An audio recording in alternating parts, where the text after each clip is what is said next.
Hello, सकाळची राहिली होती 3 चपात्या एवढी कणिक. म्हटलं तर ही कणिक डिनरला संध्याकाळी आम्हाला तिघांना पुरणार तर नाही. म्हटलं ह्याचीच काहीतरी रेसिपी करूया. मग काय मिक्सरच्या भांड्यामध्ये घेतलं अद्रक लसूण आणि खोबरं, त्याची पेस्ट करून घेतली. कढईमध्ये घेतलं तेल.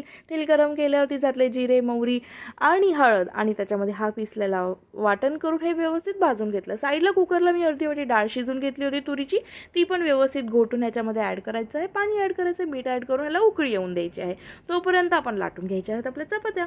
ह्या चपात्यांना घडी लावून तेल लावून लाटले नाही तरी चालेल. साध्या चपात्या लाटायच्या आणि त्याचे असे मी केलेत तसे तुकडे करून ह्या वरणफळमध्ये किंवा चकुल्यामध्ये किंवा डाळ ढोकलीमध्ये जे काय तुमच्या भागात ह्या रेसिपीला म्हणतात त्याच्यामध्ये ॲड करायचं आहे. आणि थोडंसं ट्विस्ट आणि पौष्टिक बनवण्यासाठी मी ह्याच्यामध्ये मुठभर मेथी ॲड केली होती.